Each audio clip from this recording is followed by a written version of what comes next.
Boa noite a todas e todos e todes.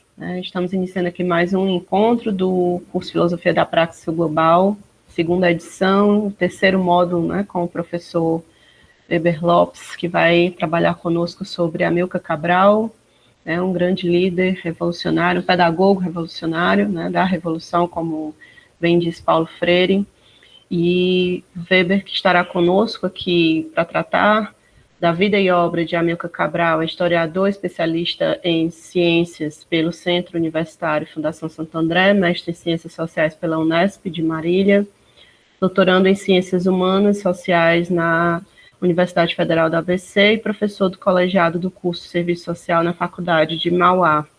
Além disso, é autor do livro Racismo e Eugenia no Pensamento Conservador Brasileiro, a proposta de povo em Renato Kell. O Weber, seja bem-vindo, terá 1 hora de exposição, depois abrimos para as perguntas aqui no chat. Então, obrigada por aceitar o convite, contribuir conosco na construção desse trabalho, socialização do conhecimento. Então, obrigada, seja bem-vindo com você, Weber. Fique à vontade. Bom, gente, boa noite. Primeiramente, eu queria agradecer a Joeline pelo convite que me foi feito. Para mim é uma honra participar de atividades dessa natureza, principalmente no que diz respeito à formação, não é? No quadro, né, que a gente está atravessando, com essa ofensiva agressiva do capital contra o trabalho, né? Então, penso que atividades dessa natureza, pensando perspectivas de formação, enfim, né, de discussões no âmbito da educação política, ao meu juízo, eu considero de extrema relevância, tá certo? Então, participar de uma atividade como essa, dentro das minhas limitações, dentro das minhas possibilidades, eu considero significativo, tá certo? Então, queria aí, primeiramente, registrar o meu agradecimento e parabenizar vocês por essa iniciativa, tá certo? O segundo ponto que eu acho que é de bom tom situar vocês que estão, ora, hoje nessa atividade, né? Que eu não sou um especialista no Amilcar Cabral, tá certo? Não estudo o Amilcar Cabral da maneira de como deveria, tá certo? O meu tema de pesquisa é um tema que vai numa outra... eu procuro trabalhar um outro viés, né, uma outra temática, tá certo? Eu pesquiso muito sobre racismo e pensamento conservador brasileiro e, atualmente, eu tenho estudado aí o movimento eugenista desde a década de 20 do século passado e, no doutoramento, eu estou estudando as práticas da eugenia na contemporaneidade, né?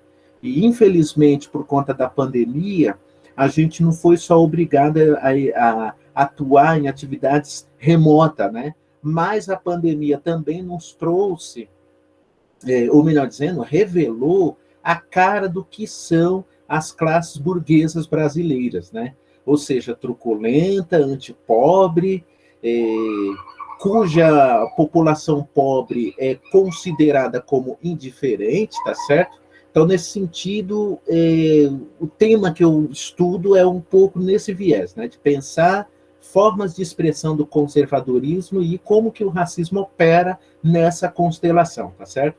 De qualquer maneira, o tema do Clóvis Moura aqui, desculpa, eu estou acostumado a falar tanto do Clóvis Moura também, mas veja, o tema do Amilcar Cabral é um tema muito importante, né?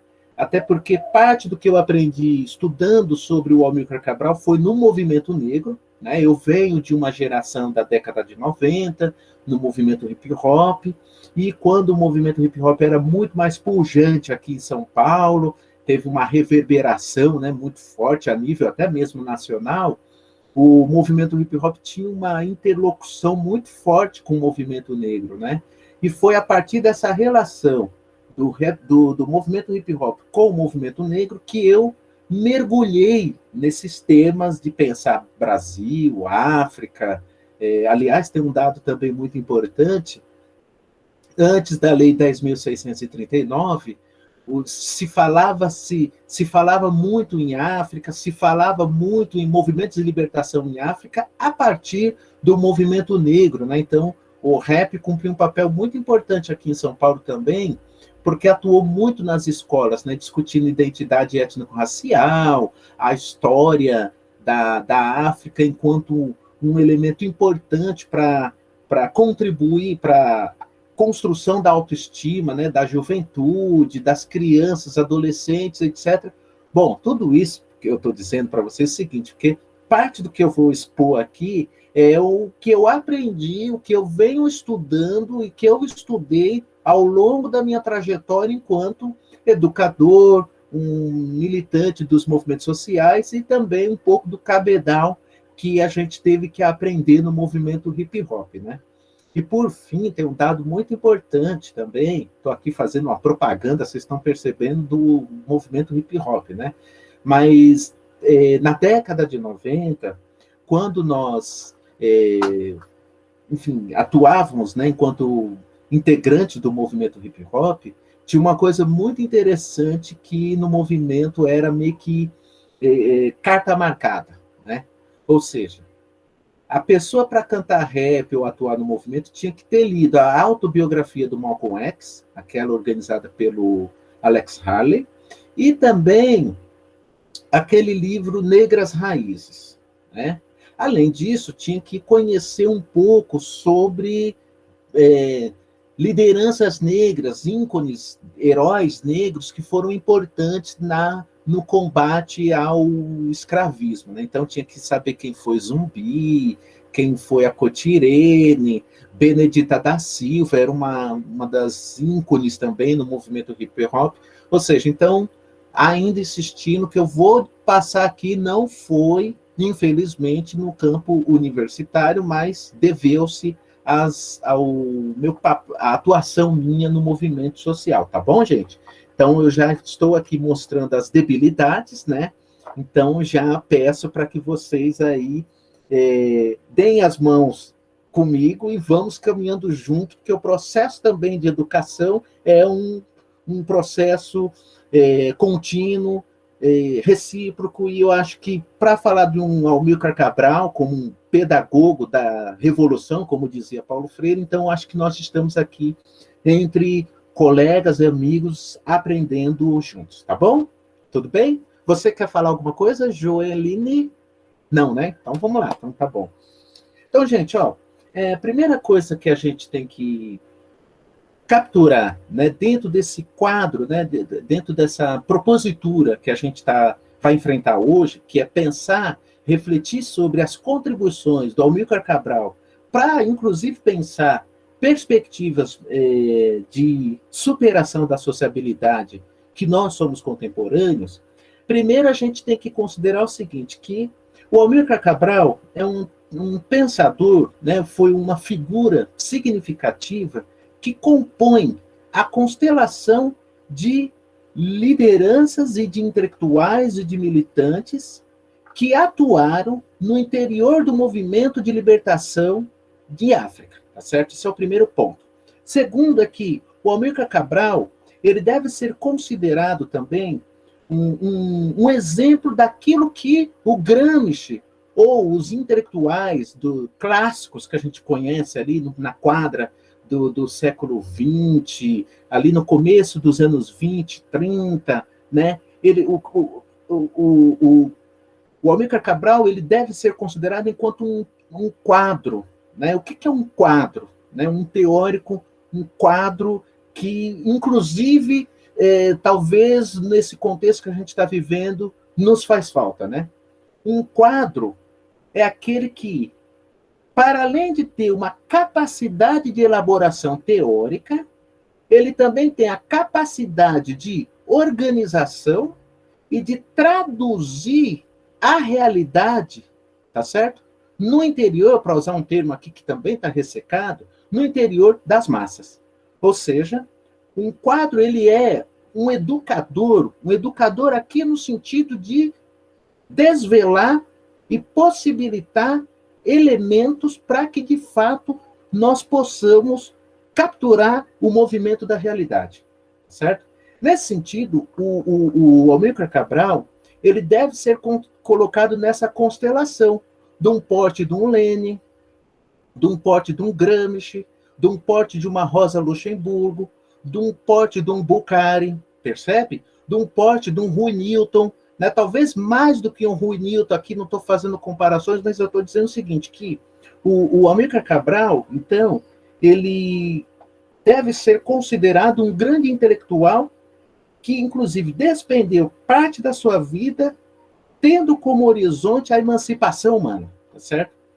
Um terceiro elemento, que é importante também a gente considerar, é que não dá para pensar o Amílcar Cabral e o seu papel que ele desempenhou nas lutas de libertação em Cabo Verde e Guiné-Bissau, sem que nós não conheçamos o movimento pan-africanista que toma mais capilaridade, mais robustez a partir da década de 50 e 60, tá certo? Digo isso por quê? Porque, como já é sabido, talvez alguém deva ter tocado aqui ao longo do curso, ou melhor, ou pode ser que seja discutido, né? Mas vamos lembrar que o movimento pan-africanista, ele nasce fora do continente africano, tem sua base nos Estados Unidos no final do século XIX, com Blinder, vai tomando mais robustez com a participação e com a atuação do Dubois, tá certo? E também com Marcus Garvey e outras figuras da América Latina, por exemplo, a gente pode destacar o próprio Walter Rodney, George Paul de More, o C.L. James, né, aquele grande autor dos Jacobinos Negros, enfim.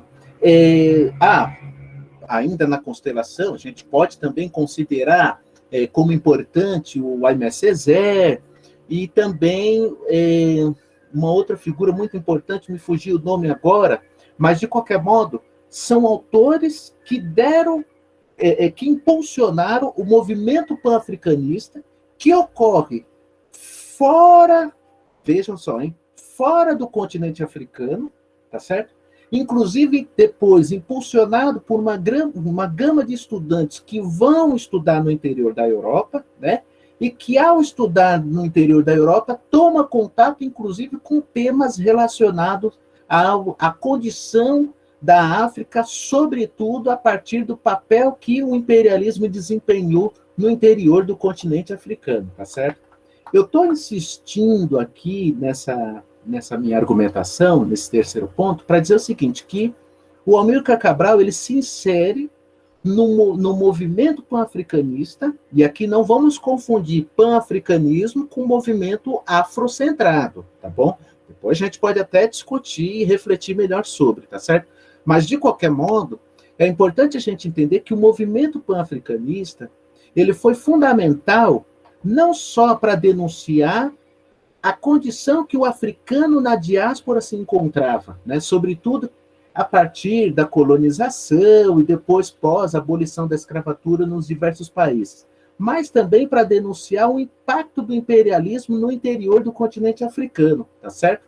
E mais, o movimento pan-africanista, ele foi fundamental porque ele procurou discutir a temática e a condição do africano na diáspora e colocar como horizonte a superação da sociabilidade desigual enquanto um caminho, inclusive, para pensar o mundo e a contribuição do africano para o processo civilizatório da humanidade, percebe? E, por fim, o movimento pan-africanista, ainda que ele reivindica e argumenta que o tráfico de africano transformou o mundo numa grande África, como dizia Paul Gilroy, no entanto, ele é um movimento que deve ser considerado enquanto movimento emancipatório, né, numa perspectiva da humanidade como um todo, né?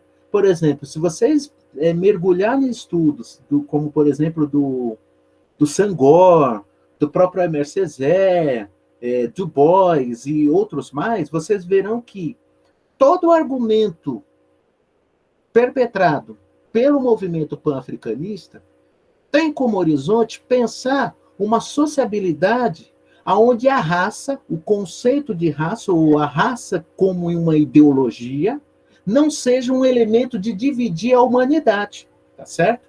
Então, vejam, o Amílcar Cabral, ele está nessa toada, ele está nessa constelação, então, né? Ele está olhando para esse movimento, ele está dando a sua contribuição para esse movimento, ele está na esteira ali também do Kwame Nkrumah, né?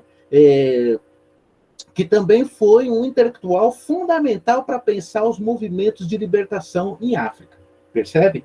Então, eu estou dando esse quadro só para situar, né, e para vocês perceberem o quanto que o Amílcar Cabral ele foi fundamental para a emersão, ou melhor dizendo, para enriquecer o movimento pan-africanista. Tudo bem? Por um outro lado, também tem um outro aspecto que é importante a gente considerar. O movimento pan-africanista, ele, de fato, ele tem diversas matizes, ou orientações, ou divergências, ou projetos de sociabilidade, né? Então, por exemplo, se vocês pegarem lá o próprio Marcus Garvey, né, ele é um pensador que reivindicou no interior do movimento pan-africanista o retorno dos africanos à África. Ele defendia que os africanos deveriam construir seus próprios caminhos e meios para que ele pudesse, de fato, não ser subordinado aos interesses do branco, né, ou da Europa, né, e que, ao mesmo tempo, ele pudesse construir um projeto de sociabilidade que viesse a contemplar o africano na diáspora, tá certo? Né? Não é à toa que o Marcus Garvey também ele impulsionou e deu base para se consolidar aquilo que a gente pode considerar como nacionalismo negro, né? De construção de determinados países ou localidades, inclusive no continente africano, né? Cujo nacionalismo africano ou nacionalismo negro pudesse garantir uma soberania, uma autonomia, sem que houvesse uma dependência com países europeus, por exemplo, né? Trocando em miúdos, né, o argumento central aqui do nacionalismo negro seria que os brancos não precisariam fazer por nós, e que nós temos toda a capacidade de, inclusive, solucionar até os problemas que foram criados pelos brancos, ou, se quiser, pelo imperialismo, sobretudo, né? Ou ainda pelo neocolonialismo, tá certo? Na contramão dessa perspectiva do Garvey, nós vamos ter outros segmentos, como, por exemplo, teóricos como Du Bois, o próprio Kwame Nkrumah, o Frantz Fanon também, né, que ele foi importante para engrossar esse movimento. Eles partiam da ideia de que o pan-africanismo, inclusive por uma forte influência do marxismo, né, e uma forte influência da Revolução Russa, que aflorou em 1917, né, eles partiam da perspectiva de que o pan-africanismo seria um movimento que, de fato, seria um movimento para denunciar a condição que o africano na diáspora se encontra devido ao impacto do imperialismo, do neocolonialismo e o legado da escravidão, né, em relação aos africanos, mas eles partiam da ideia de que era necessária a emancipação humana e pensar num projeto de sociabilidade que fosse uma alternativa ao capitalismo, ou seja, eles acreditavam que o socialismo seria um caminho para a emancipação humana, para que, de fato, as desigualdades sociais, né, e as formas de degringolamento da humanidade fossem superadas, tá certo? Isso não quer dizer que, por exemplo, nós vamos ver daqui a pouco, né, que os movimentos de libertação africana não tinham uma natureza nacionalista, mas não é o nacionalismo que nós conhecemos, né, esse nacionalismo que procura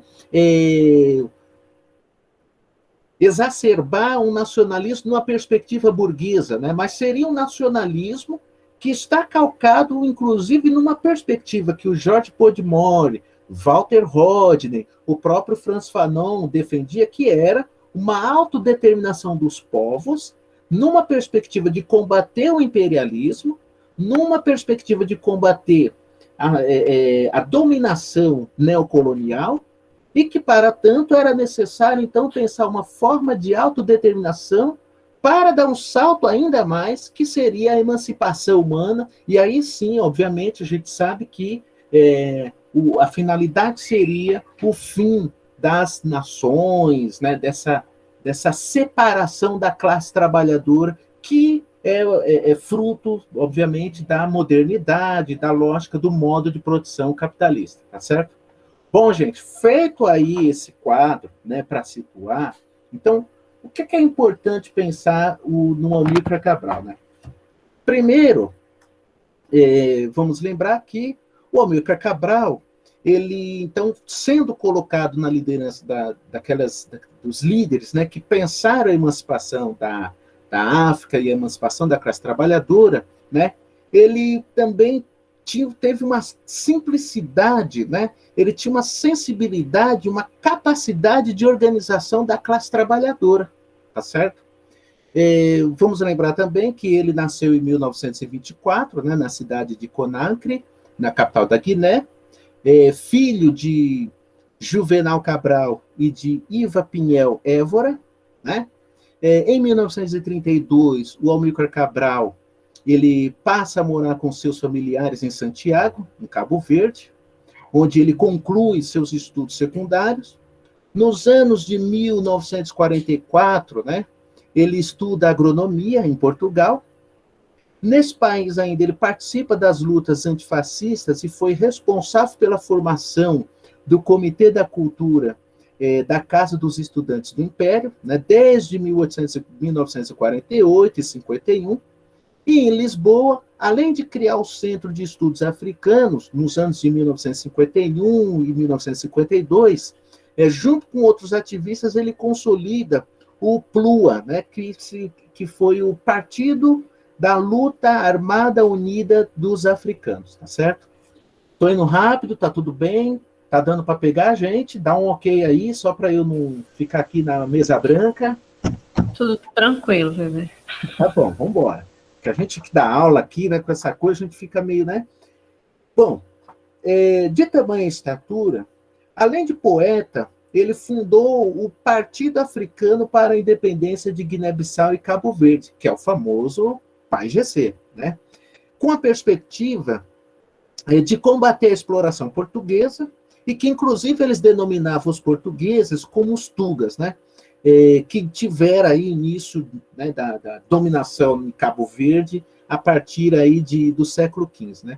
Aqui eu abro um parênteses para a gente entender o seguinte. Primeiro, vamos lembrar que Portugal, historicamente, já dominavam, né, ou tinha uma interferência muito forte na região de Cabo Verde, né? Vamos lembrar que Cabo Verde era um local, né, do ponto de vista histórico, onde se depositava, se concentravam os africanos que, a partir dali, iam ser transplantados para as Américas, tá certo? Então, o nome Cabo Verde é justamente isso, é aquela região, Cabo, né, quem pegar na geografia vai ver, o Cabo Verde, aonde se concentrava aquela população, lá, de fato, a partir dali, elas eram jogadas para além-mar, né, para abastecer aí, para serem subsumidas ao trabalho forçado, etc., né? E ainda, né, vamos lembrar também que Portugal, desde o século XV, né, até o século XX, dominou a região de Cabo Verde e Guiné-Bissau, sobretudo, né, a partir do famoso Congresso de Berlim, de 1884, e que terminou em 1885, pós a partilha, aí sim, né, entre aspas, institucionalmente, Cabo Verde e Guiné-Bissau passou a ser um território dominado pela região, ou melhor dizendo, pela burguesia portuguesa, tá certo? E os cabo-verdianos chamavam os portugueses de tugas, né? Ainda, né? O Amílcar Cabral participou incisivamente dos movimentos de independência dos países africanos, cooperando na efetivação do Movimento Popular de Libertação de Angola, o famoso MPLA, né? E este país, não é à toa que vejo que a concepção do Amílcar Cabral, né? Ele participava das lutas contra a dominação imperialista portuguesa, né? E, ao mesmo tempo, ele tinha uma interlocução com outros movimentos, inclusive participando ativamente, né? Então, ele participa da luta de libertação em Angola, né? Não é à toa que Angola depois vai ganhar a sua independência no ano de 1975, né? Sob a liderança também do Agostinho Neto, tá certo? E, em seguida, também, o Amílcar Cabral vai atuar em Gana, né? Inclusive ao lado do próprio Kwame Nkrumah, né? E não é à toa também que Gana vai conquistar a sua independência a partir de 1957, né? E também vai solidificar o movimento anticolonialista, percebe? Então, veja, gente, um outro ponto também, que eu ia, só um parêntese, que eu estava desdobrando sobre o pan-africanismo, mas é um dado importante. Se o movimento pan-africano emerge fora da África, o que faz, por exemplo, muitos intelectuais, ativistas, só depois que vão para fora da África, depois eles tomam contato, né? Eles acabam entendendo a condição que a África se encontrava. Isso é um dado importante, né? Ou seja, então, muitos iam para a Europa estudar. Por exemplo, o Frantz Fanon mesmo, ele sai da Martinica, vai estudar na França, e só quando ele chega na França, primeiro que ele descobre que ele não era francês, né? Vamos lembrar, quem tem uma leitura do Frantz Fanon conhece essa discussão, inclusive, que está presente na sua obra Peles Negras, Máscaras Brancas, tá certo? Mas veja que coisa interessante. Então, eles vão para a Europa, tomam contato com um movimento muito forte de estudantes no interior no caso da França, né? E a partir desse intercâmbio que os estudantes estabeleciam no interior da Europa, eles se davam conta da condição que o continente africano, ou se quiser, para usar uma expressão também muito forte naquele período, né, que principalmente tomou mais reverberação, uma visão terceiro-mundista, tá certo? Então, veja, o Amílcar Cabral também não vai ser diferente, né? Quando ele vai para a Europa, estuda em Portugal, estabelece relações com os movimentos, e aí ele passa a capturar os movimentos, né, e a condição que o continente africano estava submetido naquela circunstância. Daí a importância da articulação e da atuação, não só pela libertação de Cabo Verde e Guiné-Bissau, mas também de intercambiar e se articular com movimentos como, por exemplo, em Angola, né, Gana e outros mais países, tá certo? Bom, ainda, né, o Amílcar Cabral, ele tem uma particularidade tão significativa ao ponto do Paulo Freire mesmo dizer o seguinte, abre aspas, era difícil pensar sobre os movimentos de libertação dessa chamada falsamente África, de expressão portuguesa, sem fazer referência ao Amílcar Cabral. Veja, então, aqui o Paulo Freire, né, asseverando o Amílcar Cabral, né? E ainda, o Paulo Freire, ele lamentava por não ter conhecido Amílcar Cabral em pessoa, tá certo? E de não consolidar um dos seus maiores projetos, que seria escrever um livro sobre o Amílcar Cabral, cujo título seria Amílcar Cabral, o Pedagogo da Revolução. Veja, então, que o Paulo Freire, né, teve uma forte influência do Amílcar Cabral, e ele foi um entusiasta também do Amílcar Cabral pela sua perspectiva pedagógica revolucionária, tá certo? E ainda, o Paulo Freire chegou a ler a sua principal obra, A Arma da Teoria, além de efetivar inúmeras entrevistas com os integrantes que conheceram o líder no processo de luta contra o neocolonialismo, mas, infelizmente, ao retornar de Genebra, o Paulo Freire deixou os documentos, né, os depoimentos gravados em fitas, que se perdeu, né? E mesmo que o projeto fora malogrado, O autor de Pedagogia do Oprimido, comentando sobre algumas fitas que restou, lembrou-se de um depoente que lutou ao lado de Amílcar Cabral sobre o encontro do primeiro, sobre o encontro dele com o Che Guevara. Então, olha o intercâmbio do Amílcar Cabral, né? Che Guevara, Kwame Nkrumah, Agostinho Neto, Mário de Andrade, não Mário de Andrade aqui do Brasil, mas é o Mário de Andrade de Angola, um poeta que também lutou em defesa da libertação de Angola, né? E também já, inclusive, documentários, sugiro que vocês deem uma pesquisada, documentários relatando o encontro do Fidel Castro com o Amílcar Cabral, tá certo? Então, vejam, o Paulo Freire aqui comentando um dos depoimentos que ele conseguiu gravar e ele lembra aqui num artigo que ele publicou. Vai dizer Paulo Freire: eu fico aqui a me lembrar desses depoimentos, e se eu fosse um artista plástico, eu seria capaz de reproduzir o que eu tenho na memória do que eu não vi. O encontro de Cabral com Che Guevara na mata. Disse-me a pessoa que fez esse depoimento que os dois ficaram parados, um diante do outro, profundamente atraídos um pelo outro. Depois se abraçaram. Possivelmente, aquele momento em que os dois enormes, sendo um baixo e o outro grandão, se encontraram. Tenha sido o único em que Cabral não teve raiva do tamanho físico dele. É como se ele se completasse também fisicamente, com o que sobrava do tamanho físico do Che Guevara. Então veja que, vamos lembrar que Cuba teve um papel fundamental também no que tange a participação dos movimentos de libertação em África, tá certo? Aqui eu abro um outro parêntese também, eu estou ainda com os 6h35, ainda tem um tempo, então dá para esmiuçar um pouquinho, explorar um pouco, né? Vamos lembrar que, aqui no parêntese, que o falso argumento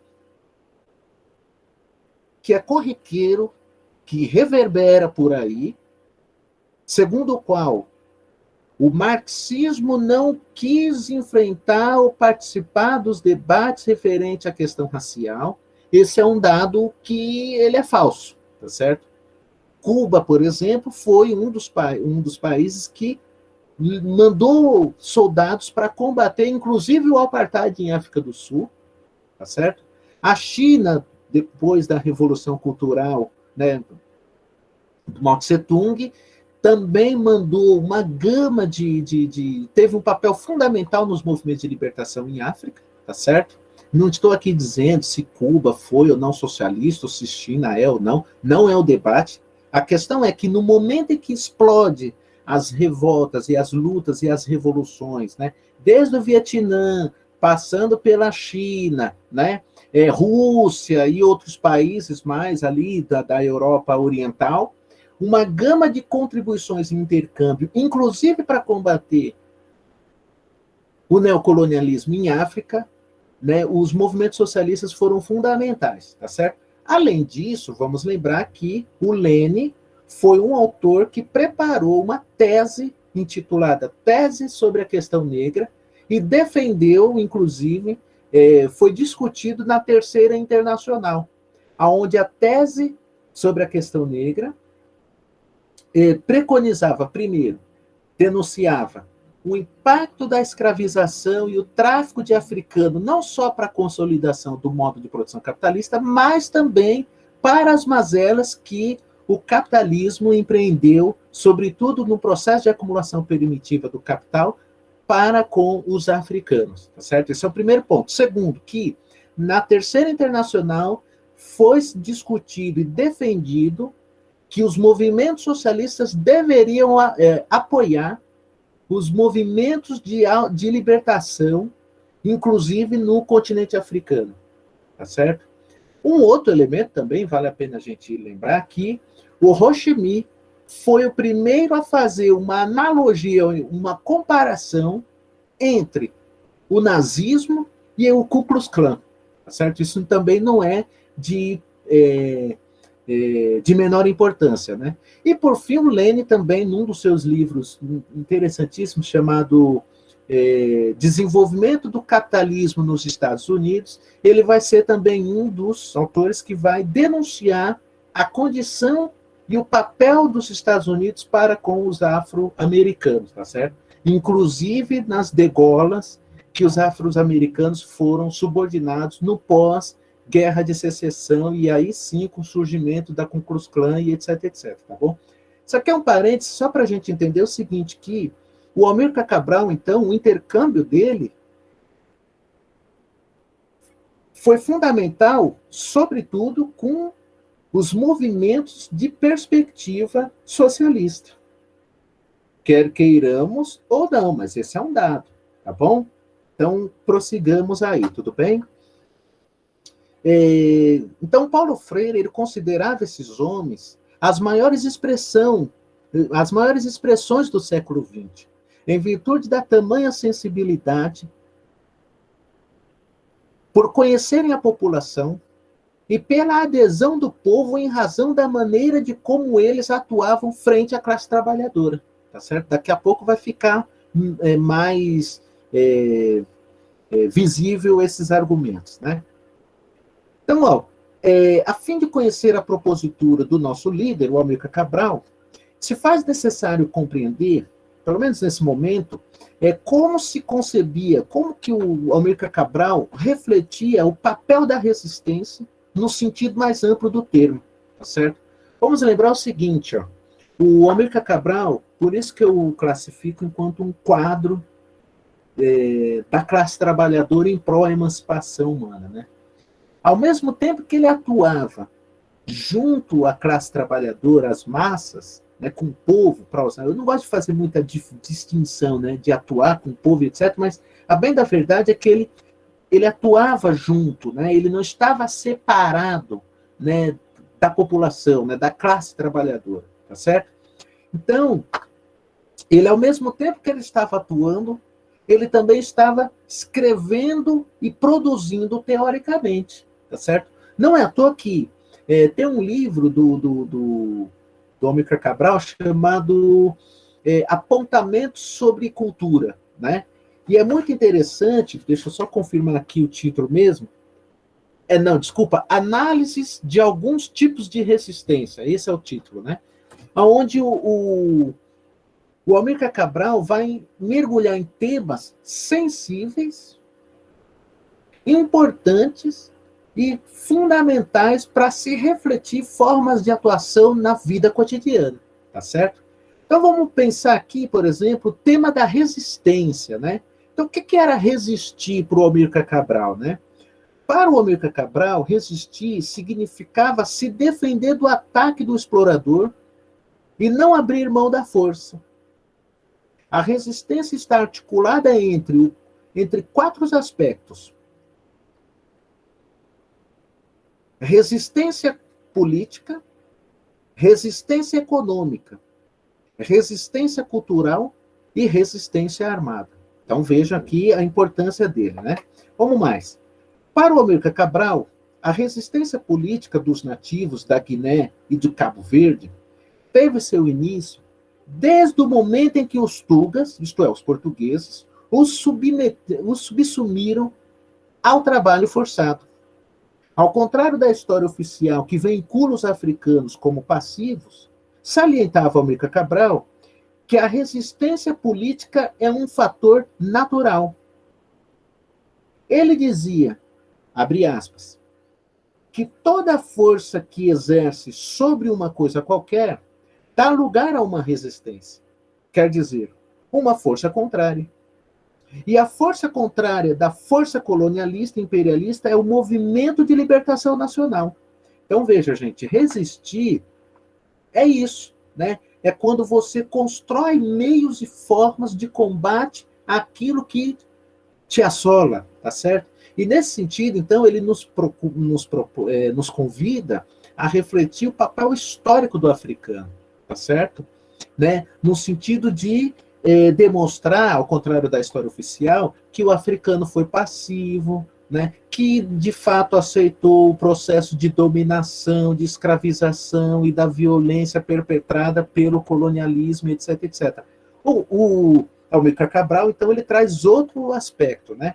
Então, nessa direção, a resistência política é uma arma do oprimido, que tem como centro combater o opressor e todos os seus mecanismos de dominação. Resistir politicamente é contrariar a exploração do capital sobre o trabalho. Então, em termos, aqui, seguindo os passos do Amílcar Cabral, nós poderíamos dizer que um encontro como esse, que nós estamos realizando, seria uma resistência política. Porque mesmo querendo nos calar, estamos aqui, dentro dessa contradição toda, né, desse quadro da pandemia, intercambiando, discutindo com pessoas do Brasil inteiro, perspectivas ou possibilidades emancipatórias. Olha a atualidade, então, ao meu juízo, do Amílcar Cabral, né? Então, para o Amílcar Cabral, os trabalhadores teriam de consolidar um formato de organização que possibilitasse a resistência e o convencimento dos oprimidos. A tarefa do partido político teria de efetivar a organização da classe na perspectiva de assegurar a unidade e luta dos oprimidos, tanto em Guiné-Bissau quanto em Cabo Verde, onde, ao mesmo tempo, garantisse a relação com os movimentos contra o colonialismo em outros países, tá certo? Então, partido para o Amílcar Cabral, daqui a pouco nós vamos desdobrar melhor a concepção de partido político em Amílcar Cabral, tá certo? Mas veja, então ele tem que organizar a classe trabalhadora, perspectivar a unidade do oprimido, unificar as lutas, percebe? E, aliás, independentemente da região.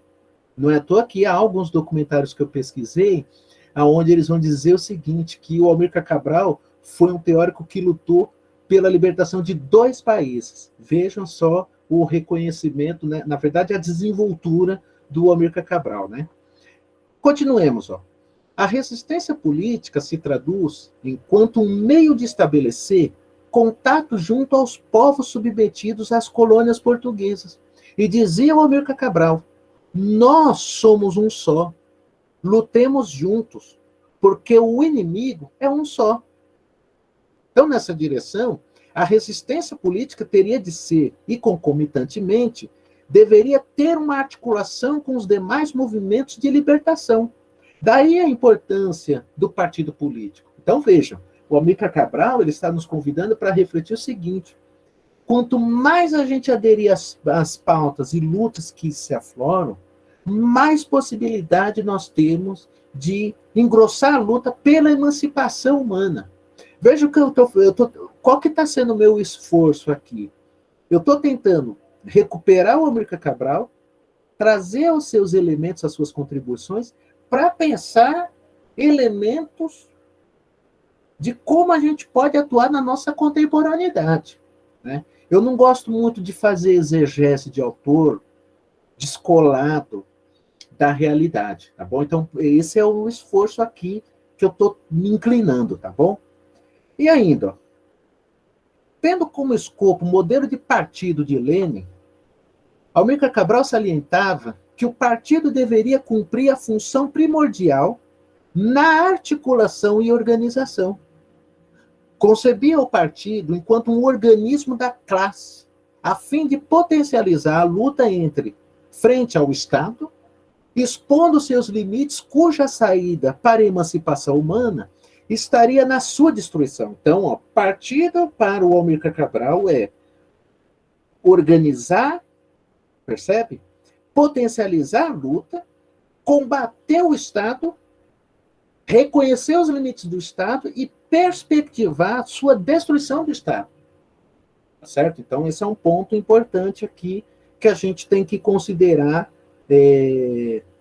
pensando aqui, né, lastreado com o edifício teórico do Amílcar Cabral, né? Ainda, ó, caberia ao partido a função de educar e traduzir a realidade para a classe, conclamando para lutar em favor da liberdade. livre da burocracia, livre da divisão intelectual e hierárquica do trabalho. Então, partindo por Amílcar Cabral, não é formar militares, é formar militantes. Militar é uma coisa, militante é outra, né? Quem conhece a natureza de partidos aí, não vou citar aqui para não, né, o nosso objetivo não é esse, mas a gente respira alguns modelinhos que, inclusive, então, uma vez resgatando o Amílcar Cabral, a gente pode ter elementos para pensar organização, tá certo? E mais, não se trata de ter uma burocracia no interior do partido, e mais, uma divisão intelectual e hierárquica do trabalho no interior do partido.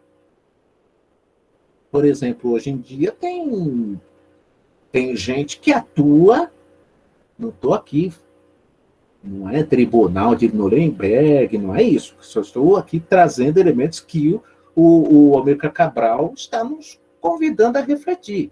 Então, por exemplo, há hoje uma hierarquização, sim, no interior de partidos, né? Onde tem aquele que reflete, onde tem aquele que atua, né? Então, essa divisão hierárquica do trabalho no interior do partido, em termos que na perspectiva do Amílcar Cabral, tem que ser suplantado. Isso não pode ocorrer, isso atrapalha a organização da classe trabalhadora, tá certo? E mais, ó, no que tange a regimento, né? Na realidade, o Amílcar Cabral dizia que o regimento deveria estar presente as atribuições aos integrantes para melhor andamento do partido no sentido de alavancar o sucesso do organismo. Portanto, o partido deveria orientar a luta para assegurar a vitória da resistência política, certo? Então, veja, gente, então, a concepção de partido do Amílcar Cabral me parece que ela nos ajudaria a refletir, inclusive, e pensar, né, refletir como que os partidos hoje, que a gente se encontra, estão atuando, né? Trata-se de pegar o modelo? Não. Mas a questão é que alguns elementos que ele nos apresenta, me parece que nos possibilita refletir formas de organização da classe trabalhadora, tá certo? O Amílcar Cabral, atento ao movimento do Real, para além do âmbito político, atinou para as questões de cariz econômico de Guiné-Bissau e Cabo Verde. Para ele, haveria a necessidade de um desenvolvimento da economia a fim de garantir êxito na Revolução. Apoiado em Marx, ele compreendia a categoria forças produtivas do trabalho como resultado da energia prática dos homens. Não confundia economia e economicismo. Economia, para o Amílcar Cabral, é o estabelecimento das relações entre os seres humanos, produzindo e reproduzindo a sua vida material e espiritual. Ao passo que o segundo não passava de reduzir a sociedade na calculabilidade. Então, um ponto importante aqui no Amílcar Cabral é o seguinte: primeiro, que é corriqueiro quando o movimento socialista é atacado, ou os marxistas, vão dizer que os marxistas são economicistas, né? Que, de fato, existe muitos. No entanto, não se pode generalizar, porque, por exemplo, o Amílcar Cabral entendia que economia nada mais era do que uma forma de como os seres humanos organizam a sociabilidade e estabelecem seus intercâmbios. Isso não quer dizer que economia seria aquilo que nós conhecemos como economicismo, que, inclusive, defendia argumentações segundo as quais a emancipação da humanidade daria como se fosse uma receita de bolo. Lutaremos para acabar com o capitalismo e depois as chamadas outras contradições seriam superadas. Não se trata disso, né? E Amílcar Cabral é uma outra reflexão. E mais, ele tinha também a capacidade de entender o desenvolvimento das forças produtivas, que seria, na realidade, conforme ele se ancora aqui no Marx, né, seria um resultado das energias práticas dos homens. Ou seja, quanto mais intercâmbio entre os seres humanos, mais potencialização da humanidade. Percebe? Ou seja, então ele sabia que as condições, de fato, em Cabo Verde e Guiné-Bissau, né, havia um contraste, se a gente comparar com as condições materiais existentes no continente europeu. Até porque a Europa só é rica por conta do processo de saque, né, e de mercadorias que foram, de matérias-primas que foram usurpadas, né? Aliás, um parêntese mais uma vez aqui, tem um livro muito interessante do Walter Rodney, não sei se vocês já ouviram falar, ou se conhecem, né?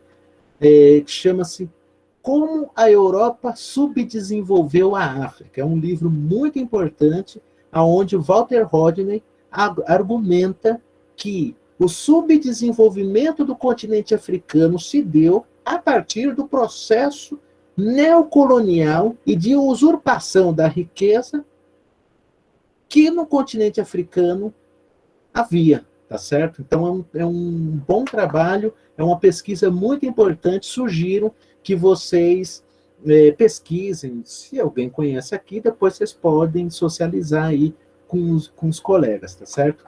Então vejam, a concepção aqui, esse é o ponto que eu queria tocar. Então, vocês estão percebendo que a reflexão do Amílcar Cabral difere desses modelos que nós conhecemos, que vê a sociabilidade numa perspectiva economicista, que entende a economia como uma perspectiva da calculabilidade, e quando, na verdade, é o contrário, tá certo? Ou seja, insisto, é uma forma de como os seres humanos organizam sua vida material e espiritual, tá bom? E ainda, ó, o Amílcar Cabral acreditava que o oprimido teria de dispor de meios para potencializar o desenvolvimento econômico, a fim de garantir a resistência ao colonialismo, né? Visto que este não passava de uma dominação econômica imperialista, logo, teria de ser impugnada através da economia da resistência. Para conquistar a independência, era imprescindível desenvolver livremente as forças produtivas. Resistência é a resolução de um problema econômico, embora tenha de passar pelo político. Nas palavras do Amílcar Cabral, abre aspas, esta é a grande importância da nossa resistência econômica. O nosso objetivo na resistência econômica é destruir a exploração do nosso povo pelos colonialistas portugueses. Percebe, gente? Então, continua. A resistência econômica seria objetivar uma nova organização econômica sem reproduzir a lógica do modo de produção capitalista. Ou seja,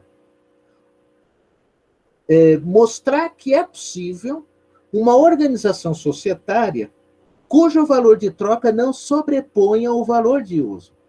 A resistência econômica para o Cabral é a luta por uma organização societal onde a mercadoria não seja o principal veículo de mediação entre os indivíduos, aludindo à diluição da divisão social do trabalho através da apropriação das potencialidades humanas, no qual podemos traduzir como apropriação dos meios de produção da vida. Por esta razão, o partido, abre aspas aqui, Amílcar Cabral, o partido tem de conhecer como deve ser as possibilidades concretas de todos os ramos da economia e preparar com consciência e baseado na ciência. Vamos lembrar que ele era um intelectual muito interessante, né? Ele estudou agronomia, né? Então essa ideia também de que todo quadro tem que ser sociólogo, não, hein? O sociólogo às vezes atrapalha, hein? Mas, de qualquer maneira, veja aqui a contribuição do Amílcar Cabral, né? Quando ele nos convida a pensar a economia de resistência. E resistência é, de fato, organizar uma outra forma de sociabilização, certo? Então, gente, até aqui o que eu quero mostrar para vocês, né?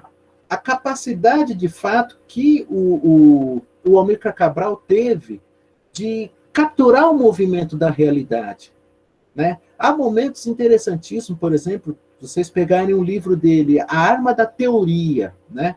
É um livro muito rico de discussões teóricas e, ao mesmo tempo, qual que era a capacidade dele? Era de traduzir teoricamente a realidade na vida cotidiana, né? Por exemplo, quando ele estava atuando, né, com a comunidade, discutindo, refletindo sobre as questões sociais, etc., ele procurava partir da vida cotidiana para pensar a sociabilidade. Então, ora, ele estava lá discutindo como que o ser humano, historicamente, aprendeu a contar o tempo. Como que o ser humano aprendeu a organizar a hora, né? São descobertas humanas, que é resultado do conhecimento humano e do domínio do homem sobre a natureza, né? Por exemplo, questões que para a gente pode até ser, entre aspas, trivial, né? Mas ele lá no meio da galera atuando, ele dizia, olha, como é que o que é um trovão? Olha que coisa interessante. Então ele esmiuçava, discutia. Veja, o que eu estou querendo dizer aqui é o seguinte, é que o Amílcar Cabral, ele partia da realidade para explicar a realidade para que o ser humano pudesse refletir a sua condição na vida cotidiana. Isso é educação política. Tá certo? Essa é a grandeza do Amílcar Cabral, ao meu juízo, pelo menos até aqui, os elementos que eu trouxe, né? Então, a resistência, o partido, tá certo? A perspectiva de refletir a economia, tá certo? São elementos fundamentais que o Amílcar Cabral vai nos legar, tá certo? Eu paro por aqui, porque eu sei que nós vamos ter mais um encontro, não é isso, Joeline? Me corrija se eu estiver errado, porque tem mais elementos para a gente enfrentar. Tudo bem, Joeline? Sim. Perfeito, tá ótimo. Para fazer jus ao Amílcar Cabral, eu quero ser disciplinado. Então, 7 horas eu breco. Gente, não se encerrou, mas assim, é só um preâmbulo. Eu acho que eu trouxe elementos provocativos, né, que nos convida a fazer algumas reflexões, né, mas nós teremos ainda as questões e também, obviamente, no outro encontro, nós vamos enfrentar um tema muito mais caro, que é o tema da cultura. É um tema muito amplo, então por isso que eu quero parar por aqui, porque no próximo encontro nós vamos enfrentar esse tema para poder esmiuçar mais ainda a reflexão do Amílcar Cabral, tá? Só para sair agora da minha disciplina, eu quero só indicar 2 livros que eu consultei, né? Esse aqui, eu vou ler aqui, é Amílcar Cabral, Vida e Obra de um Revolucionário... Desculpa, Vida e Morte de um Revolucionário Africano, né? É um livro de Portugal, de Cabo Verde, Guiné-Bissau. Na verdade, eu dou aula no serviço social, eu tive o privilégio de dar aula para uma seminarista, uma estudante, ela é cabo-verdiana, e ela falou, professor, vou te dar um presente e tal. Quando ela voltou, ela me deu esse livro. Então, o autor é do Julião Soares Souza. É um livro muito bonito, é uma grande biografia. Aliás, estamos aqui com pesquisadores, estudantes, não se tem ainda uma obra, tem a da Patrícia Valim, né, que é uma obra muito importante, mas, assim, fora Patrícia Valim, não tem pesquisas, né, mais robusta em relação ao Amílcar Cabral, tá bom? E tem a própria obra dele, daqui a pouco eu pego, tá lá na estante, mas é isso, é só para mostrar aqui o autor que eu estou me apoiando, tá bom? Obrigado, gente, desculpa. Obrigada, Weber, trouxe aí bastante elementos aí para a gente pensar, muitas provocações, que realmente já apontam aí para a resistência cultural, né? A concepção sobre partido, que se aproxima muito dessa concepção gramsciana também de partido, que se amplia, né, nessa visão aí, nessa interlocução com a construção de um novo modo de vida social, se colocando também nesse processo dialético de tentativa de superação dessas hierarquias, né, essa herança burguesa aí da burocratização e das hierarquias, seja dentro de dos partidos realmente, né, que se constituíram nesse processo, nessa realidade, inclusive na nossa, e essa herança que atravessa, inclusive, novas formas de partido, entre aspas, né, nesse partido, numa concepção mais ampla, as associações e outras instituições, né, e que é muito interessante esses elementos que você trouxe também, para ver como aquele ponto, né, de destaque do Hegel, né, quando a gente só se conhece melhor quando a gente sai de si, e aí, como você bem pontuou, tanto ele quanto os outros, né, e internamente aqui no Brasil, que é um continente, né, que é do tamanho de um continente, a gente também tem isso, né, quando a gente sai daqui, que vai para outros lugares do Brasil, a gente começa a se conhecer melhor nessa constituição socio-histórica das contradições que formam a nossa realidade, né. Então, a partir disso, a gente já tem aqui, inclusive, algumas perguntas já chegando aqui para a gente no chat, do William, e fica aberto também para quem quiser fazer mais perguntas, né, para a gente fechar aqui esse primeiro bloco com o Weber e dar o tempo para ele desenvolver mais essas provocações que ele trouxe aqui nesse primeiro momento, né. Então, a gente tem o William perguntando se você poderia falar mais sobre as influências do marxismo-leninismo, né, tanto no pensamento de Amilcar Cabral e dos movimentos anticoloniais em África. E eu acredito que você vai desenvolver mais sobre a questão da linguagem no próximo encontro, né? Mas se já quiser apontar algum elemento aí, enquanto vão chegando mais perguntas, também seria bem interessante, né? Porque ele também tem aquela proposição de falar, né, justamente nessa linha da quebra das hierarquias, não falar somente para, né, mas também falar com, né. Então, vamos ver aí, enquanto você desenvolve, fica aberto aqui o chat para quem quiser trazer mais questões, tá bom?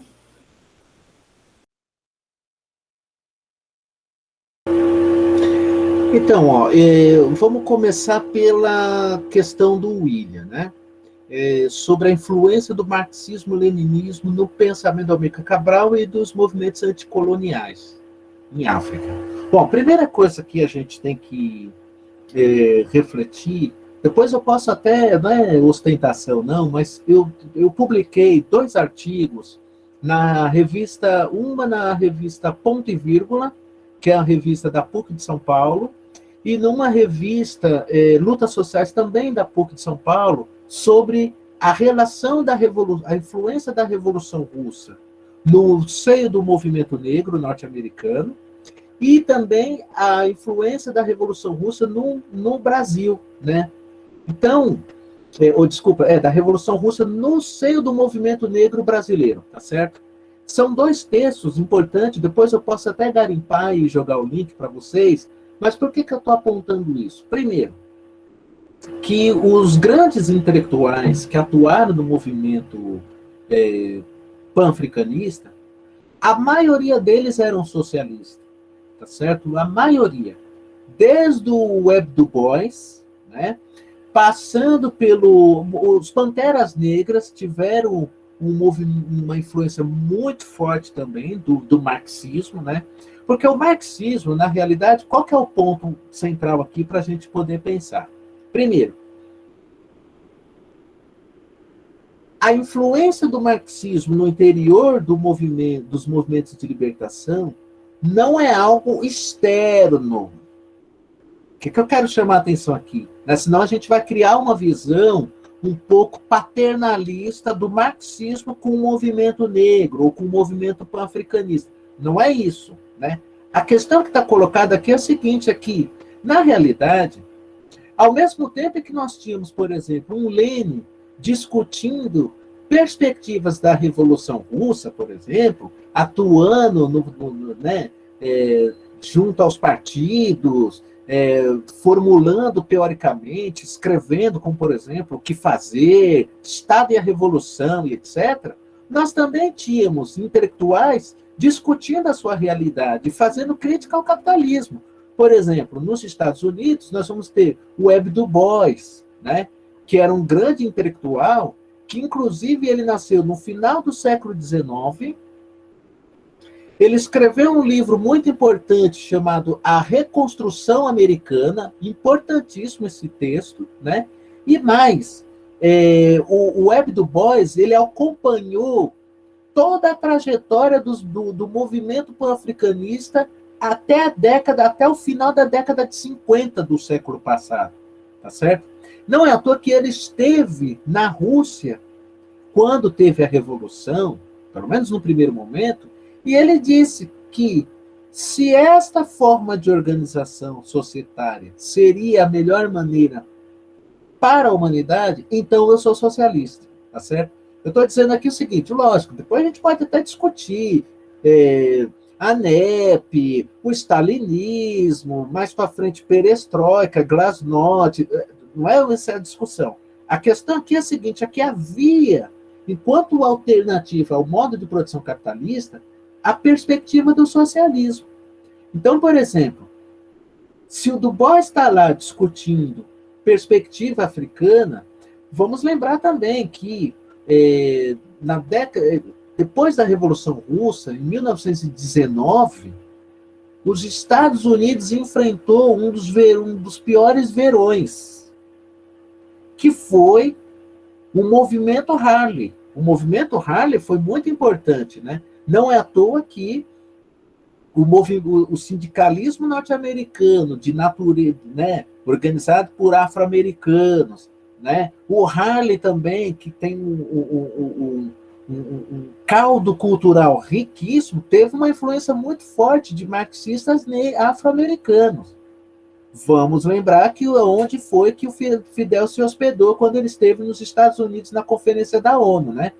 Foi o Harley que recebeu. O Hotel Teresa foi o único hotel que recebeu o Fidel Castro lá. Não é à toa que houve um encontro do Malcolm X com o Fidel Castro, né, na década de 60. Né? Eu estou dizendo isso por quê? Porque, na realidade, houve já uma influência muito forte, né, de marxistas afro-americanos que já estavam produzindo e discutindo. Tem uma coletânea, depois eu posso até pegar aqui de novo na estante, né, Marxismo Preto, né, que é uma gama de intelectuais discutindo a perspectiva emancipatória nos Estados Unidos num viés marxista. Na América Latina, aqui Caribe também, nós vamos ter o próprio Walter Rodney, né? O Aimé Césaire também, no primeiro momento, o Aimé Césaire teve uma forte influência do marxismo. Depois ele rompeu, mas ele teve um papel fundamental também para discutir a condição do africano na diáspora num viés marxista. Ocorre que, esse é o ponto agora que eu queria chamar a atenção, o Lênin, a Rosa Luxemburgo, né, eles estavam atentos à discussão, ao papel do neocolonialismo, e eles estavam atentos, inclusive, no papel do imperialismo na virada do século XIX para o XX. Não é à toa que uma das figuras mais importantes, que inclusive contribui até mesmo para a gente pensar o neocolonialismo hoje, é o Kwame Nkrumah. O Kwame Nkrumah, que tem um livro chamado Neocolonialismo, Etapa Última do Capitalismo, é um livro muito importante. Por quê? Porque se a gente lê o Imperialismo, Fase Superior do Capitalismo, do Lenin, e ler a Acumulação de Capital da Rosa Luxemburgo, se quiser aprofundar mais ainda esse debate, basta ler essa obra do Kwame Nkrumah. Ela é fundamental, inclusive para a gente refletir o papel do imperialismo e do neocolonialismo hoje. Já há estudos, por exemplo, Samir Amin já vem argumentando que o neocolonialismo, nós estamos vivendo um período do neocolonialismo tardio. Percebe? Né? Mesmo que houve movimentos de libertação em África, etc., mas houve um redesenho do neocolonialismo, ou seja, do capital imperialista, em relação às regiões como, por exemplo, do continente africano. Então, eu sugiro que a gente faça duas reflexões rapidamente para concluir essa parte. Primeira, é entender que as próprias organizações do africano na diáspora também já estavam fazendo as suas interlocuções e as suas produções de natureza marxista. Esse é um ponto importante. O que ocorreu é que, com a Revolução Russa, o intercâmbio tornou-se mais complexo. E depois da tese sobre a questão negra da Terceira Internacional, o intercâmbio também dos movimentos socialistas foi muito forte. Aliás, surgiu um livro, vocês devem conhecer, da Angela Davis, Mulher, Raça e Classe, um capítulo que ela dedica às mulheres comunistas. Né? Já no final do século XIX, na passagem do XIX para o XX, haviam mulheres socialistas comunistas negras que tiveram um papel importante na luta, não só contra o trabalho doméstico, na exploração do trabalho doméstico, mas para a emancipação das mulheres trabalhadoras numa perspectiva emancipatória. Né? Então, esse é um ponto. Um outro dado, considerando que a Joeline aponta, é que o Amílcar Cabral, então, ele tem aquilo que talvez nós deveríamos retomar, né? Que é a capacidade de traduzir a realidade. E vejam, traduzir a realidade não significa desqualificar o conhecimento ou baixar o nível do conhecimento. Não é isso. Né? Não é você... que está me fugindo a palavra agora. Mas, de qualquer maneira, então o Amílcar Cabral tinha essa importância de discutir temáticas complexas, sem empobrecer, esse é o termo, sem empobrecer, mas fornecendo elementos para que a pessoa conheça a realidade. Aliás, essa é a função dos organismos que denomina-se hoje de partido. Né? Como é que nós vamos traduzir a realidade? Como é que nós vamos discutir questões como desigualdade, dominação, exploração, num viés categorialmente, mas fazendo com que as pessoas agarrem o movimento da realidade. E isso o Amílcar Cabral tinha. Vou dar um exemplo correndo aqui, ainda para fazer jus a Joeline. Né? Ele discutia muito o papel da religião. Né? Mas ele dizia o seguinte, que de fato, a religião tem um papel histórico na humanidade. A religião é uma construção histórica, não é? Qualquer historiador, qualquer estudioso, ou pedagogo, enfim, qualquer gente sensível, ou com alguma coisa na cabeça, sabe que a religião é uma construção humana. No entanto, o Amílcar Cabral dizia, numa guerrilha, numa batalha, o crucifixo não vai conseguir combater a pólvora. Percebe? O que ele está dizendo é o seguinte, você tem o direito de professar sua religiosidade, isso é humano, não tem problema. Só que na querela, o crucifixo não vai combater a metralhadora. Percebe? Então, assim, ele não está desconsiderando a religiosidade, mas está chamando a pessoa para atuar na vida material e concreta. E eu acredito que o Amílcar Cabral, nesse sentido, ele é muito atual. Se nós fôssemos recuperá-lo, né, e trazer para a nossa condição na realidade. É necessário conversar com o outro, atuar com o outro, caminhar juntos, né, como a Joeline apontou. E isso ele fazia. Não sei se eu deixei responder aqui, Joeline, mas é isso, gente. Sim, tem essa questão, né, de tentar operacionalizar aí a tradutibilidade, como diz o Gramsci, né, com simplicidade, sem ser simplista, né, que é articular aí a complexidade sem perder o vínculo, né, sem ter como ponto de partida o conhecimento que o outro já traz, como diz o Paulo Freire, né, a partir dele, inclusive. E aí tem uma pergunta aqui, uma questão que está afinada com o que você estava elaborando antes, né, desenvolvendo antes, sobre a questão da... O Alexandre está perguntando aqui, né, como você vê a tentativa de encapsular o pensamento de Cabral dentro de um discurso decolonial. Acho que tem muito a ver com o que você estava discutindo antes, né? E Marcelo faz uma pergunta aqui, né, por ter sido agrônomo, será, e nesse encontro de Amilcar Cabral com Fidel, será que ele poderia ter influenciado, né, Fidel dentro de uma ecoeconomia como a agroecologia, né, mais do que um modelo base anticapitalista tão simbólico na Revolução, e sem os embargos, Cuba não se mostraria aos nossos olhos menos socialista? E Edgar, para finalizar aqui esse bloco, e a gente ainda tem tempo, quem quiser ainda pode colocar aqui as questões, né? Se pensar meio que o Cabral, sua resistência, né, nesse pensamento do contexto da América Latina, especificamente no Brasil, e como resistir, né? Como resistir e enfrentar esse neocolonialismo em nosso país. Acho uma pergunta bem importante, inclusive, né?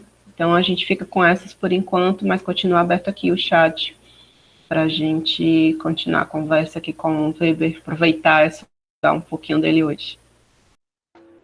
Vamos lá, vamos começar pelo... Espera aí que eu apertei o negócio aqui no meu computador, aí ele apresenta o negócio na frente. Bom, saiu da frente, que eu estou olhando as questões aqui. Vamos começar pela do Edgar, né? Pensar o Amilcar Cabral, sua resistência, pensamento do contexto da América Latina, né? Especificamente no Brasil, e como resistir.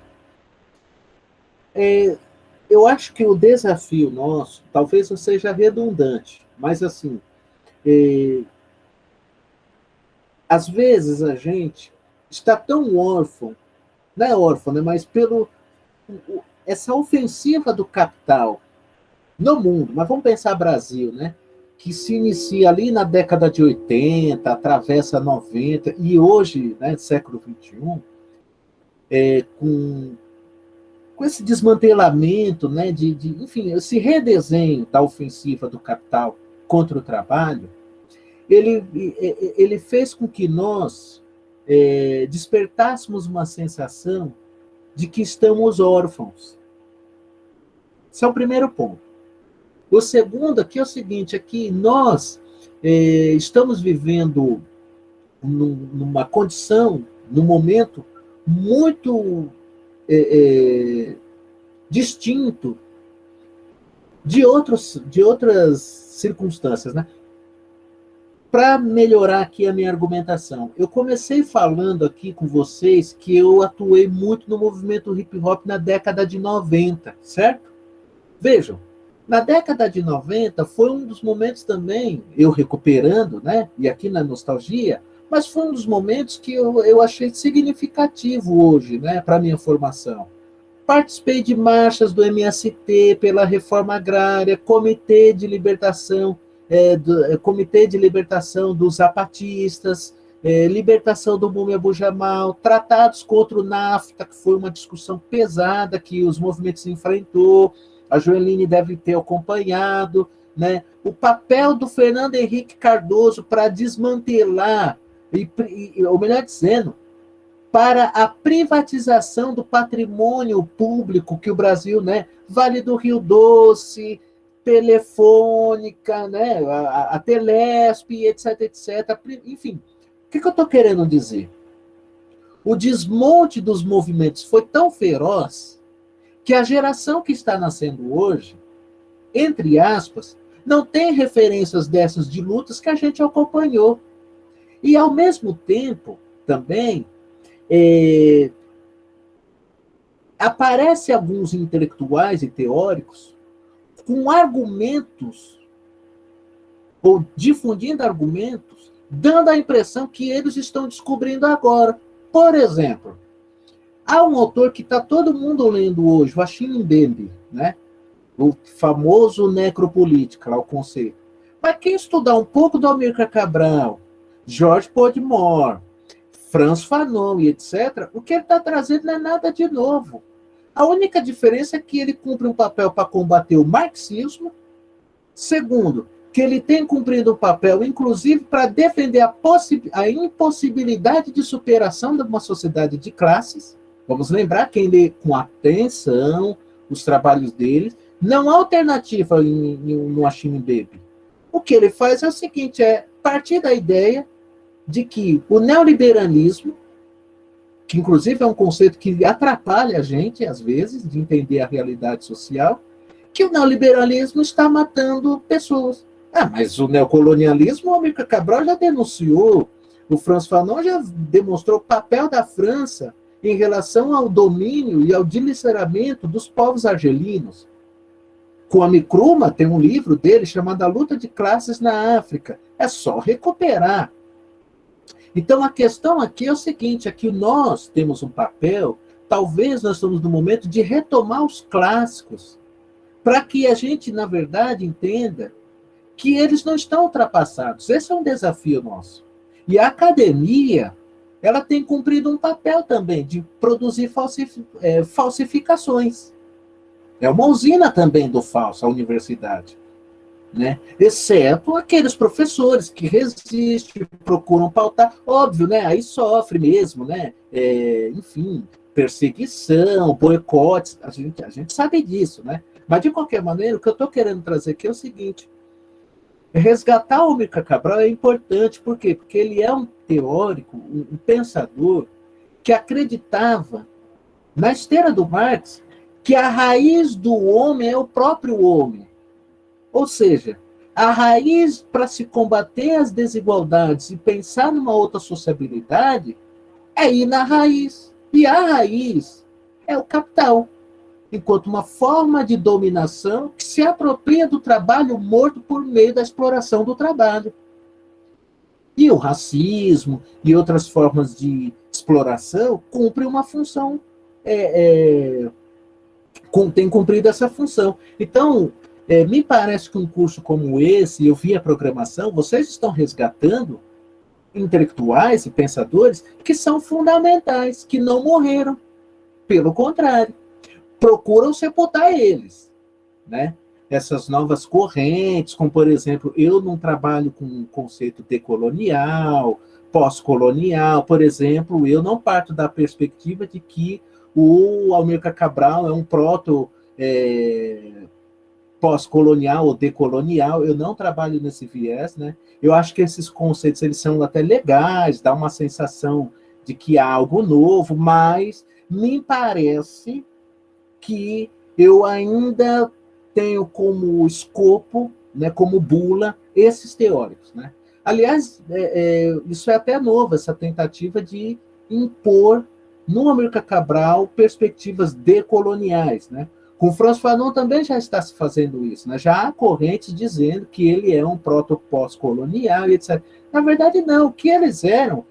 Humanistas que acreditavam na possibilidade de uma outra sociabilidade e que defendia de fato, e que denunciava e demonstrava que o modo de produção capitalista não é uma sociabilidade que de fato liberta a humanidade. E que, pelo contrário, é uma sociabilidade que procura, na busca de garantir a sua produção e reprodução e ampliação e expropriação, debelar a humanidade, se for possível. Era isso que eles faziam. Eles não estavam preocupados se eles eram terceiro-mundista. Não, o que eles estavam preocupados, olha, existe um dado objetivo. Qual? O capital é uma forma de relação social que debela a humanidade. E o Marx foi um teórico que procurou oferecer elementos para que nós pudéssemos entender os aspectos centrais que permitem explicar o que é o capital enquanto uma relação social de dominação. Era só isso.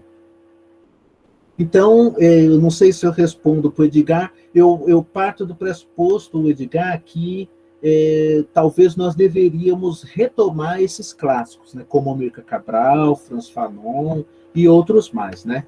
No caso da questão cubana, né, eu acho que aí tem dois elementos que a gente precisa refletir. Primeiro, a Revolução Cubana, historicamente, nós já sabemos que ela foi degringolada, né, por conta do papel do capital, inclusive, em especial, o papel da burguesia norte-americana, né, eles cumpriram um papel importante, né. Eu acho que também tem um outro dado, né, que Cuba, de fato, ainda que não empreendeu uma sociedade socialista, né, mas ela, historicamente, ela trouxe exemplos importantíssimos de resistência e etc, etc, etc, né, mas, ao meu juízo, me parece que hoje valeria a pena a gente até refletir, redesenhar, ou talvez retomar quais as possibilidades de uma superação da sociabilidade. E aí me parece que o Marx, nesse sentido, também é importante. E aqui a gente tem um diálogo com o Amílcar Cabral, né? Qual? Vou dizer para melhorar a minha argumentação. Primeiro, a luta de um povo não pode ser uma luta em si mesmada. A luta de um povo tem que ser nossa, né? A luta dos palestinos tem que ser nossa. A luta lá pelo Vidas Negras Importas tem que ser nossa. A luta aqui, né, até mesmo as mais básicas no caso brasileiro, por vacina, é uma luta nossa. O que eu estou querendo dizer aqui é o seguinte: essas pautas, que alguns dão o nome de pautas identitárias, eu não gosto de trabalhar com esse termo, essas lutas, elas são importantes, porque elas demonstram, de fato, a contradição e o aprofundamento do estranhamento e alienação perpetrado pela própria ordem do capital. Então, o que eu estou querendo dizer aqui é o seguinte: nós temos que tomar essas lutas para nós, né? Na época do Marx, por exemplo, vamos lembrar, o Marx, no período da Guerra Civil norte-americana, o Marx escreveu textos e mais textos apoiando a abolição da escravatura. Ao passo que o Nietzsche era contrário à abolição da escravatura. E o Nietzsche é visto ainda hoje como pensador revolucionário. Mas ele foi um reacionário de primeira, um rebelde aristocrata, como diz Domênico Lossurdo, tá certo? O Marx tem discussões interessantíssimas sobre a abolição da escravatura, né? O Lênin estava atento também, não é à toa que o Congresso da Terceira Internacional defendeu que os comunistas deveriam apoiar todas as lutas de libertação nacional. Rosa Luxemburgo também defendeu isso. Então, isso não é à toa. O Gramsci foi um dos autores também que denunciou, por exemplo, não está fora da reflexão, né, mas que denunciou o papel da guerra, da Primeira Guerra, para destroçar a humanidade. O que eu estou querendo dizer aqui é o seguinte: talvez valeria a pena a gente retomar o debate da chamada revolução permanente, que o Trotsky depois tomou emprestado, do Marx e Engels, lá no Manifesto Comunista, etc. Mas, assim, a emancipação humana, ela é internacional. Esse é um desafio. E esses autores, eles tinham a perspectiva, né? O Kwame Nkrumah, por exemplo, quando ele organiza o congresso na década de 40 ou 50, não quero errar, o Congresso Pan-Africanista, ele partia da ideia da importância de uma luta internacional da classe trabalhadora como um todo. Não é? O africano não estava lutando isolado, bem como os povos asiáticos, né? Pelo contrário. Então, me parece que o Amílcar Cabral e os autores mais clássicos, eles ainda nos convidam, né, e colocam como escopo possibilidades da emancipação a nível internacional. Então, a luta dos palestinos também são nossa. A luta dos Yanomamis também é nossa. Percebe? A luta, sabe assim, a luta pela emancipação humana. E aí, em termos do Amílcar Cabral, nós estamos vivendo um momento, só para encerrar, Joelino, mas eu acho que é importante. Se o Amílcar Cabral nos ensinou que nós precisamos partir do concreto, do imediato, né, para poder alavancar a luta, os temas que hoje estão em voga, como LGBTQIA+, mulheres negras e tantas outras temáticas, nós devemos agarrar essas temáticas, porque senão a direita se apropria. E a direita sabe discutir, não é que sabe, ela sabe se apropriar. Por exemplo, hoje já está se utilizando um termo caro agora para a sociedade brasileira, mas está virando jargão, racismo estrutural. Como pode a Rede Globo, que tem o seu chefe de direção de redação, Ali Cânio, que escreveu um livro, Não Somos Racistas, não sei se vocês conhecem esse livro, aonde ele diz que o Brasil não é racista. Mas agora que o tema do racismo está em voga, não dá mais para esconder, por conta de... Né, hoje você filma, tem outros, os movimentos sociais também estão com bastante capilaridade. Né? O que acontece? Hoje você tem uma Ana Maria Braga falando que não é racista. O fato deles dizerem isso não quer dizer que a Globo deixou de cumprir um papel importante, inclusive para criminalizar pobre. Veja o que aconteceu com esse tal do Lázaro aí. Não estou discutindo aqui o que ele fez ou deixa de fazer. A questão é o papel que os meios de comunicações cumpriram para encobrir o que esse Lázaro fazia, inclusive enquanto mandatário de grileiros e ladrões e expropriadores de terras. Não é? Percebe? Veja, então o que eu estou querendo trazer aqui é o seguinte, essas pautas, elas têm que ser da classe trabalhadora. E nós, uma vez resgatando a Almir Cabral, talvez nós poderíamos dar um salto qualitativo. É isso, Joeline, eu falo muito aí, né? São vários elementos, a gente tem que entender. Tá ótimo, pode ficar à vontade, tá muito bom. Tá muito bom. Você conseguiu articular, inclusive, as 3 questões aí na sua fala, né? Foi bem interessante para articular. Inclusive, quando você pontua, por exemplo, a gente já passou no módulo aqui pelo Achille Mbembe, né? E acho que muita gente se surpreendeu quando viu na programação, mas a gente segue aqui bem a linha marxiana, né? E inclusive do próprio Amilcar Cabral, né? De que a gente tem que fazer a crítica da crítica, né? Então a gente tem que discutir realmente, até para desvelar realmente quais são os fundamentos, né? Os fundamentos e para onde aponta, né? Então a gente passou aqui por ele, foi bem interessante, inclusive, acho que para a gente trazer essa outra perspectiva, além do que está vigente, né, da forma como ele chega, e repensar, inclusive, esse local, esse lugar, na verdade, do intelectual orgânico, como diz o Gramsci, né, a quem está servindo essa perspectiva teórico-prática, né, e que tem a ver, inclusive, com o que você está desenvolvendo sobre a questão dessa discussão sobre a pauta identitária ou não identitária, eu acho que é uma confusão também disso com a importância de formação, inclusive, da identidade, né? Que é outra questão que se confunde, tem a ver com a visão de uma resistência cultural revolucionária, da linguagem, inclusive, né? A dificuldade de unificar uma linguagem, como ele vai enfrentar também, né, nesse sentido, qual a língua que vai ser a língua e, ao mesmo tempo, dentro dessa lógica anticolonial, tem a língua do colonizador, né, então é um paradoxo em relação à questão da identidade, né, do ponto de vista dialético, para ser enfrentada.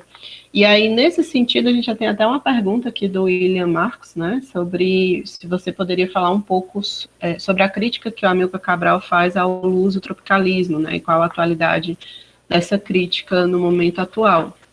Então, se alguém tiver mais alguma questão, se não, a gente fica por aqui com essa, enquanto aparece aqui mais questões, tá, Weber? Pode ficar à vontade. Então, ó, eu também comecei meu encontro apontando que eu não sou especialista nele, hein? Eu estou aqui mais para, né?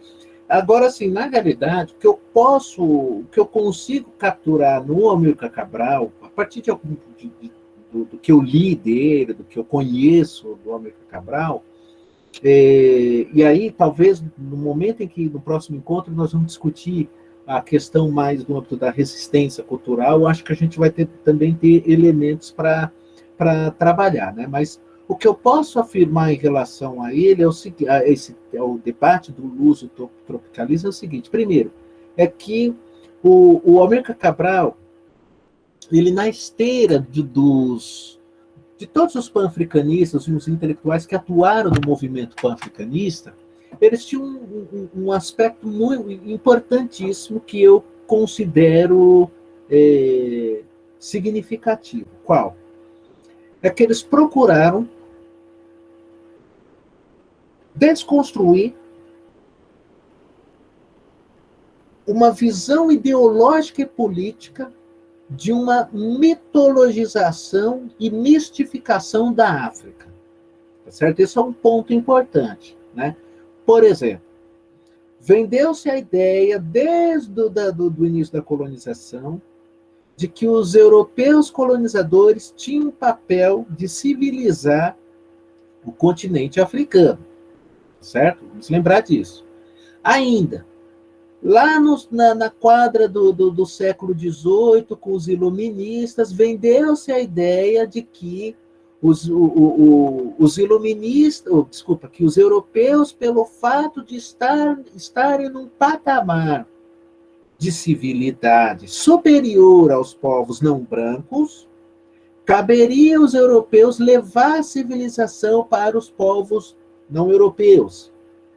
E no século XIX, com o racismo científico, né, com o surgimento das teorias da frenologia, antropologia física, que vai beber, né, dessa ideia da cientificização do racismo, né, vendeu-se a ideia de que o europeu tinha um fardo branco de levar a civilização, não é, para a humanidade, ou melhor dizendo, para o continente africano. A bem da verdade é que os próprios pan-africanistas, como por exemplo, desde o Fanon, o próprio Rodney, Kwame Nkrumah, mesmo que eles não se deteram na temática, mas eles nos forneceram elementos para pensar o seguinte: primeiro, que a África tem uma história, tem um longo percurso de uma contribuição para a civilização como um todo, né? Por exemplo, se você pegar o próprio Sankara Diop, né, vocês devem conhecer, um grande pensador que discute, que trouxe reflexões importantíssimas para pensar a África antes da colonização, Kizerbo, né? Ou seja, o que eu estou querendo dizer aqui é o seguinte: o que o Amílcar Cabral contribui para nós nesse sentido é demonstrar que antes da colonização e até após a colonização, o africano sempre teve o seu status de humanidade. Produziu a sua cultura, a sua técnica, o seu saber fazer, enfrentou a realidade, assim como todos os povos, a natureza, para usar uma expressão do Engels, né? A relação do homem com a natureza que possibilitou, mediado pelo trabalho, um salto qualitativo do ser humano natural para um ser social. Isso não está descolado dos textos desses autores, né? Se vocês pegarem, fizerem leituras do Du Bois, do próprio Kwame Nkrumah e etc., nós vamos ver que está presente esse debate, né? Do papel da África, por exemplo, aliás, do papel da Europa para frear o desenvolvimento cultural do próprio continente africano. Percebe? Então, o que eu consigo argumentar a partir dessa pergunta do William é isso, é que, na realidade, aí vem de novo a perspectiva pedagógica do Amílcar Cabral, né? Ele tinha uma importância significativa de recuperar a história. O papel da história, aliás, valeria uma pesquisa sobre isso, né? O papel da história nas produções teóricas do Amílcar Cabral. Porque todo o debate que ele encampa, ele parte da história para tentar explicar um argumento que ele está ali tentando enfrentar, né? Discutir, apresentar, né? Então, nesse sentido, eu estou querendo dizer aqui o seguinte, que, na realidade, para o Amílcar Cabral, essa coisa do lusotropicalismo não era tão importante, porque o miolo da sua reflexão já estava sendo elaborado, que era o quê? O papel da cultura, né, o papel da história da humanidade, né, do papel que a África teve, né, inclusive para a organização, e o quanto que o colonialismo degringolou, né, e debelou as formas de organizações que até então o modo de produção capitalista assambarcou e destruiu, não é? O que isso significa, então, que em termos, pensando aqui com a Amílcar Cabral, o africano já tinha uma história, percebe? Tinha sua cultura, tinha sua língua, né? Tinha sua tradição e outras coisas mais. É o que eu consigo aqui fornecer para a gente pensar aqui a partir da indagação do William. Obrigada, Weber. A gente está chegando aqui, né, se aproximando do nosso tempo. Não chegaram mais perguntas, mas fica aqui a discussão de hoje riquíssima, né, de várias contribuições, vários elementos, provocações que você trouxe para a gente pensar, né, então já te agradeço aqui mais uma vez por ter trazido essa riqueza que é nesse encontro de introdução, né, o que significa o Amílcar Cabral para pensar a emancipação humana, né, como ele tem de contribuição aí para a gente se apropriar, né, nesse encontro, e aqui já apontar os horizontes aí da nossa discussão, do nosso próximo encontro aí sobre resistência cultural, tá? Então, já agradeço mais uma vez e deixo aí para você, se você quiser fazer algumas considerações finais, tá? Fica à vontade. Não, gente, ó, eu quis ser, não, na verdade não é isso. Eu acho que assim, como são dois encontros, né? Então, assim, vim com um monte de informação, a gente não dá conta, né? Então, eu preferi, eu estou fazendo esse caminho, né? Exponho o autor, tento refletir, trazer elementos para a gente pensar a nossa contemporaneidade e biografando, né? Eu estou aqui atento, né? No próximo encontro eu também vou trazer mais alguns dados bibliográficos, que é importante, eu acho que possibilita a gente situar, mas de qualquer maneira, eu quis só trazer alguns aspectos que tá no livro dele. Espera só um pouquinho, já que você me deu uma canja. Não vou achar agora, mas depois eu separo certinho, né? E depois aliás, o livro Apontamentos sobre Resistência, eu tenho ele em PDF, eu posso socializar, talvez vocês devam ter, mas se não tiver, depois eu me comprometo em socializar, né? E aí eu acho que, assim, então, o pensamento dele é uma produção espinhosa, importante, né? E eu acho que ir no tete a tete, devagar, pontuando, eu acho que a gente consegue refletir melhor aí, né? Mas o meu intento foi esse também, não descolar o Amílcar Cabral num contexto frutífero de lutas no continente africano, né? E que deu contribuição significativa até mesmo para as Américas, tá certo? Então, acho que nesse sentido, acho que a gente acaba ganhando um pouco, né? Então, no primeiro momento, eu agradeço, né? Espero que eu tenha sido feliz, né? E que tenha fomentado aí, talvez até mesmo pesquisas vindouras na temática, tá bom? Demais, Weber. Então, assim, para encerrar, né, trazendo mais uma dimensão aqui do que o Amílcar Cabral representa, eu queria só ler um poeminha, né, que é interessante para a gente ver a atualidade dele, não só na sua perspectiva teórica, né, mas nessas outras dimensões também, né. Não, poesia, não te escondas nas grutas de meu ser, não fujas à vida. Quebra as grades invisíveis da minha prisão. Abre de pá em pá as portas do meu ser. Sai, sai para a luta. A vida é luta. Os homens lá fora chamam por ti. E tu, poesia, és também um homem. Ama as poesias de todo mundo. Ama os homens. Solta teus poemas para todas as raças, para todas as coisas. Confunde-te comigo. Vai, poesia, toma os meus braços para abraçares o mundo. Dá-me os teus braços para que abrace a vida. A minha poesia sou eu. Amílcar Cabral, 1946. Então, assim, eu agradeço mais uma vez, né, você que contribuiu aqui para trazer essa importante contribuição desse autor e de todos que ficaram aqui com a gente, tá? Então, obrigada mais uma vez, boa noite, até o próximo encontro.